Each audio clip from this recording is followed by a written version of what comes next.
Masu sauraro Assalamu alaikum, barkanmu da sake kasancewa da ku a cikin wannan zazzafar tasha mai faɗakar da ku da nishaɗantar da ku masu sauraro, wato tashar Abokina, wanda muke sako muku ƙayatattun karatun littattafan Hausa domin faɗakarwa da nishaɗantar da ku masu sauraro. A yau muna tafe da wannan littafi ne, wato littafin 'Yar Rikici ko 'Yar Gala na marubuciya Nabilan Silab Antin S&S. Ku dai kada ku manta ku danna mana subscribe, liking da latsa alamar ƙararrawar sanarwa da kuma ajiye rubutaccen saƙo wato comment. Kuma masu sauraro, idan ba ku manta ba, a baya mun tsaya ne a inda Humaira ta gama shirin ta tsaf domin tafiya Abuja. A nan ne muka tsaya, yanzu kuma za mu dora. A ranar tafiya Abuja na kammala shiri na tsaf, kayana na cikin akwati, mabiyin babban na cika shi da kaya. To dama akwatuna na hudu ne tun na lefe na da Alhaji ya haɗa min. Duk wani abu na amfani na ɗauka yana cikin akwatin. Da yake mun yi waya da Hafsat ta san da zuwa na Abuja, yasa ta gaya wa Anwar akan zan taho gunsu ya turan kuɗin mota. Anwar ya kira ni ya ce turo akan lambar da zai saka min kuɗin motar zuwa. Ba su san ina da mota ba, kuma dama ba da ita zan tafin ba, tunda ban san hanya ba, har sai in na zama yar gari sai in je da ita a gaba. Tun kafin mu raba da Badamasi na tura ma Anwar akan lamba din Badamasi. Ai ko ya sa min kuɗi a ciki, shi kuma ya turo ya bani don ce masa ne mijin Saudat ne ya turo min saboda zan yi karatu, zan kuma yi tafiya garin mamana. Mota ta tana can wajen koyon mota wurin ajiya. Na biya kuɗin da za a ringa kular min da ita har sai ran da na je, idan na dawo na je ɗauka, inda ciko ma na ƙara kwanaki zan cika musu na gadin nata. Shi yasa a ta nan bangaren ba ni da wata bargaba. Na fito da akwati a hannuna, na kullo ɗakin, na ajiye akwatin a ƙofar ɗakin, na shiga cikin gidan da niyyar ne kawunnai na sallama don kar su ga na tafi ban sanar da su ba, sai min faɗa ko sai min wata fassara ta daban. Ko ina na shiga na gilla musu ƙarya zan je garin su mamana ne in ziyara. Kawu Bala ne kawai ya nuna kamar bai yarda da ni ba, don kallon banza ya bi ni da shi, kana ya ce in ma ba can zaki je ba, wannan ba damuwa ta bace, ita dai duniya faɗi ne da ita, wanda bai zo ba ma jiransa take, kuma akwai darussa kala-kala a cikinta. Na kalle shi da bacin rai, kamar in gaggaya masa bakar magana, sai kuma wata zuciyar ta yi kokarin dannata. Shi kuma yana gama faɗin hakan ya zo da takalman sa ya bar ni a gurin, yayin da matarsa ma ta tashi a gun ta shiga kicin tana yan waƙe-waƙenta na habaici. Sai da hawaye zuba min na takaicin wannan abu da ake min a cikin gidan, tamkar wata bari. Ba jininsu ba, lalle ya kamata ma a ce na bar mutanen nan barin har abada, tun da babu mai ƙaunata a cikinsu. Na tashi a gun jiki a sanye na bar sashin nasu, na nufi nawa bangaren, na dawa kwata na fice a gidan. Ina jin a raina idan na tafi nan zan daɗe ban waigo gida ba. Ina fita na nufi titi don babu nisa da gidan namu. Aiko ban wani daɗe a tsaye ba, na samu mai zuwa tasha. Ana kai ni tashar ma cikin ikon Allah motar Abuja ta cika, saura mutum ɗaya ake jira a tafi. Na shiga mota ta tashi, bayan rubutu na suna da na yi a ɗan littafin da ake rubutun suna da adres da nambar wayar gida saboda gudun faruwar wani abu. To ni kam sai na saka nambar Saudat kawai. Allah ya kai mu Abuja lafiya. Ina sauka a tasha, ido na ya dira akan na Hafsat. Ashe tun da muka yi waya na ce mata na daɗe da tahowar, da muna hanya ma ta kira ni, tuna ta bar abin da take ta nufo tasha. Wai kar na sha wuya wajen bin kwatancen zuwa gidan, shi yasa ta zo tafiya da ni. Na ji daɗin hakan kuwa. Nan ta karɓa akwatin nawa ta yi gaba. A bakin tashar ta tare mana abin hawa na haya, ta faɗi inda zai kai mu muka tafi gidan. Hafsat ta nuna jin daɗin ta sosai, na gani na ta ringa faɗin kai masha Allahu, ni fa na zaci ko wasa kike da kika shekin taho, ko ba za ki zo yau din ba, amma fa na ji daɗin wannan zuwan naki, fatan za ki daɗe mana ma'ana. Na murmusa tare da faɗin tunda kika gani da akwata ai zan jima kafin na tafin. Ta ce masha Allah, to na ji daɗin hakan, kuma kima na san za ki ji daɗin zaman cikin Abuja, fata na za ki iya takunki, sannan duk wanda ya tambayi ya miki da ke ki ce yar uwa ta ce ke ta jini. Na gida mata kai ina dariya. Babban gida ne Hafsat ta kai ni a matsayin wainan ne gidan da suke zaune, dakuna sun yi 8 a gidan, wani ɗakin ma wai mata 2 ko 3 ne a cikinsa. Da kun ga yanayin gidan da ya kun san cewa na masu zaman kansu ne. Ɗakin Hafsat ita kaɗai ce a ciki, amma ta ce ta taɓa zama da wata ƙawarta, suka rabu baram-baram a sakamakon kwacin saurayi da ta yi mata, suka yi faɗa har da wukaki a tsakaninsu. Sun ji wa juna ciwuka. Hafsat ta ɗaga rigarta tana nuna min gefen cikinta tana faɗin kalli nan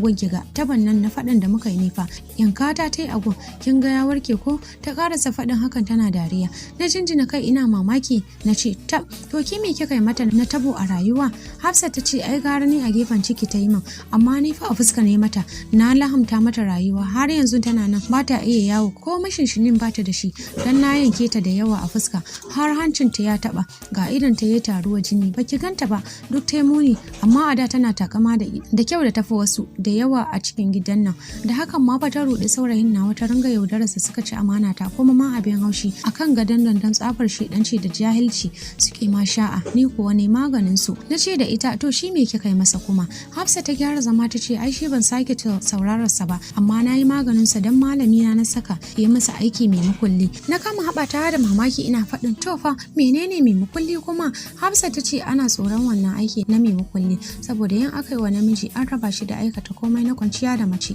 don shi kenan a barsa ta daina aiki in dai zai sadu da mace ba zai taɓa iyawa ba ko ta tashi sai ta kwanta mu zakutar tashi kin ga kuwa tun da ne masa hakan shi ma ne maganin sa dan ya ci amana ta abin da ya cancanci ne masa kenan kin ga a gaba ba zai ƙara ba mai hali irin nasa ma dole ya kiyaye na dariya tare da faɗin ni har ya fani tausayi dan Allah in ana karya abin ki taimaka masa ki janye a yi masa afuwa tunda abin ya ɗau lokaci ko Hafsat ta ce sosai kam dan na mamance sai yau kika tuna min da yin abin ma fa zai kai wata 5 shi ma fa ban sake jin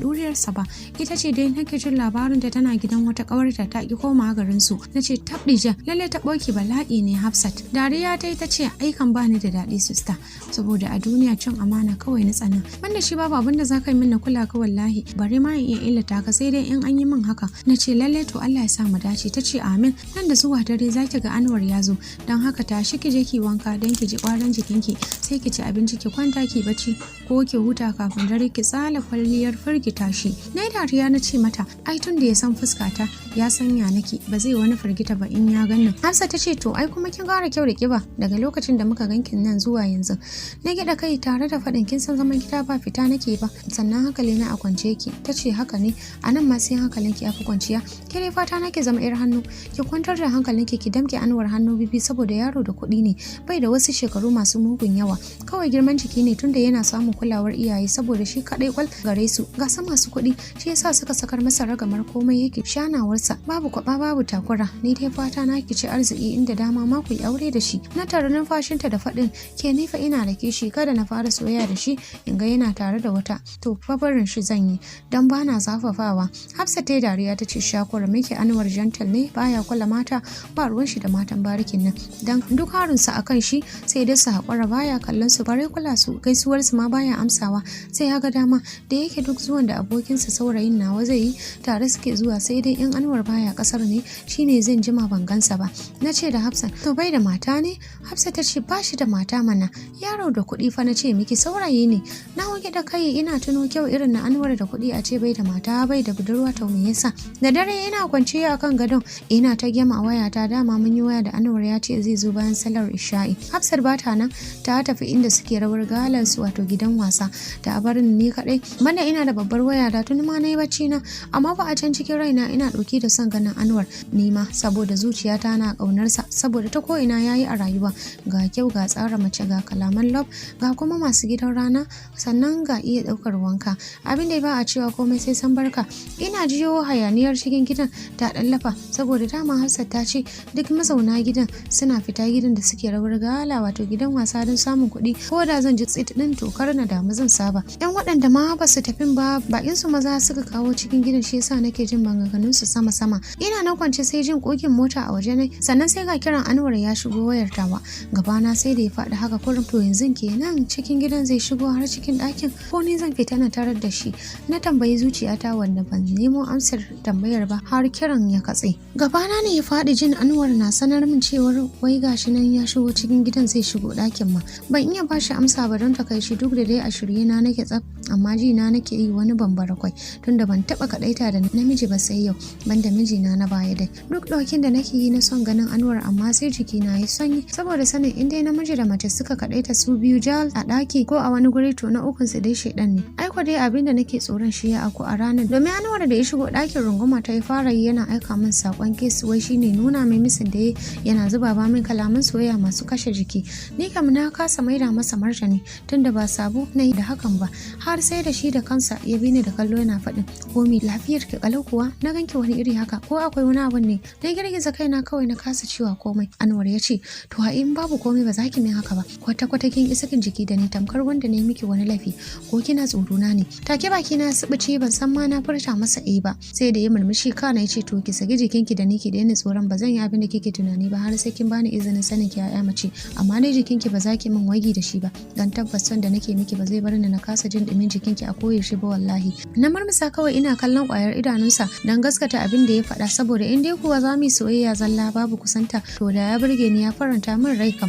Ya kama hannaye na yana faɗin komai da kalle nake ƙara bana jin idan kina min son da nake miki, kuma wallahi ban taɓa budurwa a garin nan ba tun zuwa na, duk da ba wani daɗewa ne da zuwan ba, karatu na zo garin nan amma da na gama na kasa tafiya na nemi aiki a nan saboda haɗuwa da abokan arziki na sabo da su, sannan na samu aiki mai tsoka ina kuma da ɗan uwan mahaifi a nan ɗin, shi yasa iyayena suka yarda suka bar ni na shiga da zama a nan ɗin, sannan duk abin da kike so zan miki amma da sharaɗi. Ya kora min ido kafin na furta komai shi ya furta ni kika fara sani, ba zan bari ki san wani ba bare a sami matsala tsakaninmu, babu ke babu yin wani saurayi kin aminta. Na gida kai alhamin kenan ya jinjina kai alamun gamsuwa kana ya ce to na ji daɗi ni kuma insha Allah zan kare miki mutuncinki, zan yi miki komai da yardar Allah, ba zan bari ki zubda hawayenki ba. I love you so much my homie, did you love me over? Na ce ina son ka, amma sai na shiru. Ya gyara zama yana faɗin ki faɗi ko me kar ki ji shakku, ina so ki saki jiki da ni, ki sa a ranki kamar mun saba da ke, haka ne zai sa ki samu damar faɗin duk abin da ke ranki, kar ki ɓoye ko doka ko sharaɗi, na aminta ki samun tunda ni ma na da na sharaɗanta dole nake bi shi. Na ce da shi to akwai abubuwa sosai a baki na amma sai nan gaba zan faɗe su. Ya katse ni da faɗin wallahi ba ki isa ba,